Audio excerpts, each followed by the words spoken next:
Hey everyone, I hope you're doing well and staying safe during this time. If you're new here, welcome to the channel. Like I said, thank you so much for checking me out. If you haven't done so, please make sure to hit that subscribe button just right below the video. Cool, thank you so much. I really do appreciate it. And if you're returning, welcome back. Thanks again for your support. I truly do appreciate having you here. Flashback from Attorney General explaining why the fair notice ruling is massive and could lead to settlement.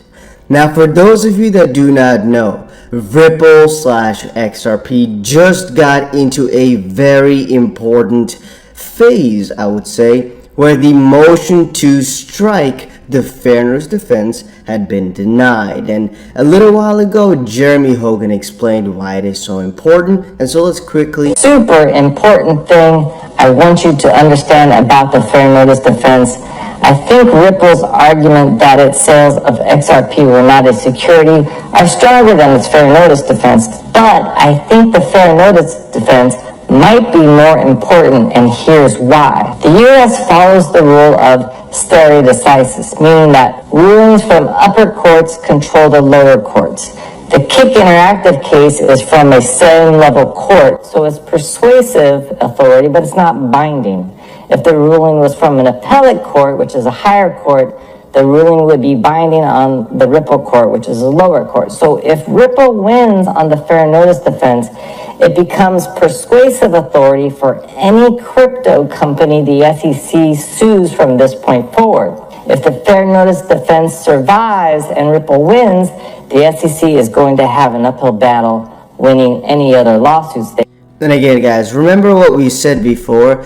Right now, Ripple is fighting for the entirety of crypto, not only for XRP, mostly because, well, they have the burden of proof, kind of, that the SEC really hasn't warned crypto enthusiast crypto companies too much. They bring. But wait, it's even bigger than that. Listen to this. Even if Ripple loses the fair notice defense, they can appeal the ruling. And if an appellate court determines that Judge Torres was wrong and Ripple did not have fair notice, then the SEC is now really in trouble because that ruling is binding on every crypto lawsuit that comes along. For the most part, the SEC will not be able to bring any more crypto lawsuits, and the SEC is funded by the fines from these lawsuits. So if that happens, well, read between the lines. So the fair notice defense is the main thing right now. It's the thing that is applying pressure to the SEC. It's pressure that's the key. It's the defense that the SEC is most worried about for good reason. And it's the defense that could potentially save the industry from the SEC. And it's the defense that would lead to the case settling or resolving before a hearing on summary judgment. Pay attention to what happens to it. The other stuff that's going on is important, but this is the issue to watch.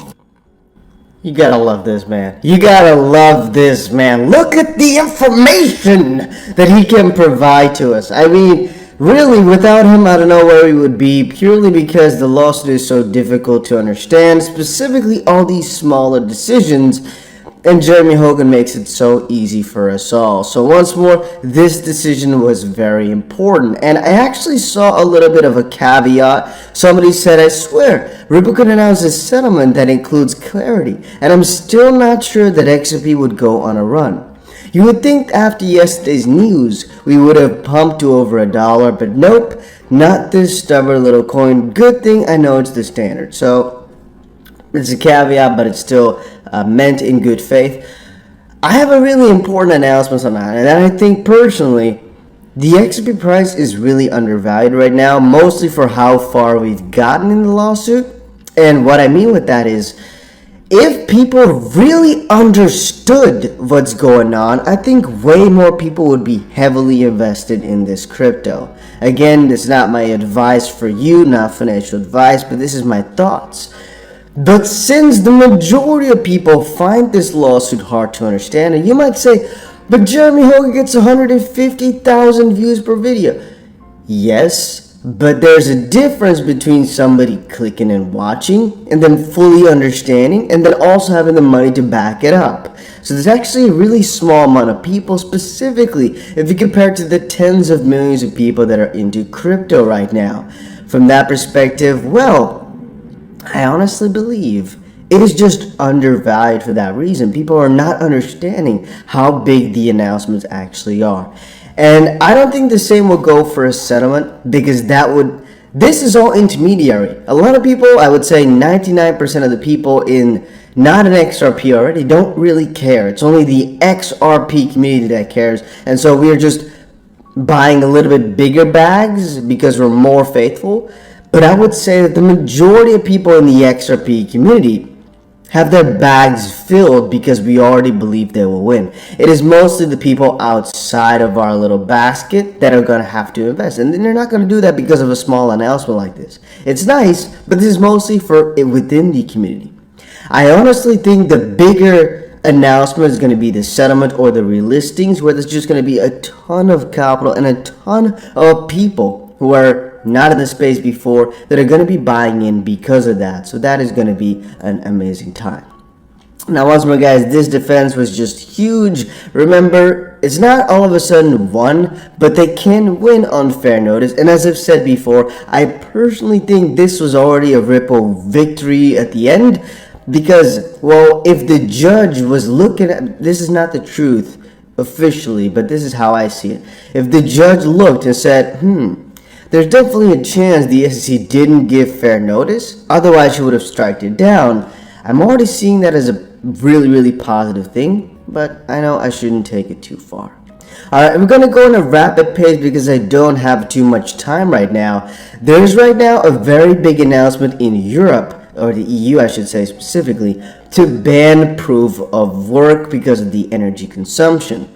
I would say anybody understands why that is a bad thing. Energy consumption is something that we do. I would say Bitcoin proof of work, Ethereum proof of work is kind of unnecessary, so I understand. But banning it, very bad verdict. So right now, a lot of people are really opposed to that issue. The US government apparently will target banks and crypto exchanges that are actually not abiding by the sanctions. It's going to be interesting to see how Binance's stuff will actually come by this or something like that. Then Biden's executive order isn't all positive for the crypto industry. A look at the downsides. I kind of want to go deeper into this, but I would say one of the bigger downsides is that the SEC is being left out. I think that's a good thing. So I'm not exactly sure why that's a downside. But another one might be that crypto regulation puts more people into crypto, so the prices go up, so we can't buy the dip. That's for sure. But also, a serious note, regulations are not really nice for crazy tokens going like 1000x, but also not for our little niche, our crypto space of crypto people. The more mainstream becomes, the higher the probability that people will go away from thinking of Bitcoin as the savior of everything and just think of it as another just investment instrument, depending on how the regulations come in. It could also be the exact opposite, but it would have actually been pretty cool if the entire world was really opposed to it, because that would showcase they're so afraid they can't regulate. And I understand that the US and whatever think about the same way. If we regulate it, there's a good chance that people won't see it as that magic save against the government type of money, because we'll see everything. CryptoPunks are doing really well because they just got acquired by Bored Ape creators, at least the intellectual property of it. And I believe another collection did as well. It's just Larva Labs sell to Yuga Labs. That's basically what happens. Not really too big, but it is kind of interesting to see. I'm not really too involved with that though, so I don't really mind. Again, the vote on Monday, so tomorrow's going to be a really big day. Apple co-founder Steve Wozniak says he thinks Bitcoin is going to $100,000. I kind of think the same. Even though you guys know I am really more into altcoins than into Bitcoin, I do believe that Bitcoin is safer. And I also believe it's the true vision of crypto, sort of, even though XRP was really early and all that. And I do just think it's worth it to have because it's the most popular thing. You know, it's like in phones, you might look at a newer phone, like, I don't know, Huawei. No, it's not so new. Let's see, a new brand. I think, well, that is really good. That is amazing. But then you look at Apple and you're like, well, they've been around for a good while. They're right now one of the most popular ones. And even though technology-wise that might not be the best, but there's a couple other appeals. Like, for example, the fact that people all look at it with their eyes like, wow, you know? I'm your guy. I will keep you posted. I'm your advocate. I'll be back on a daily basis, usually multiple times per day, with these videos to keep you updated with everything going on. So, I hope you enjoyed the video. If you haven't done so, make sure to hit that subscribe button. Feel free to share any of my videos with your friends, family, social media, or anybody who may care to listen. Thanks so much for your continued support. I'm always here for you. I want to help you through this time. So thank you so much for continuing to choose me. Enjoy your day, stay safe, and I'll catch you again probably in a couple hours. Thanks, everybody. See you later.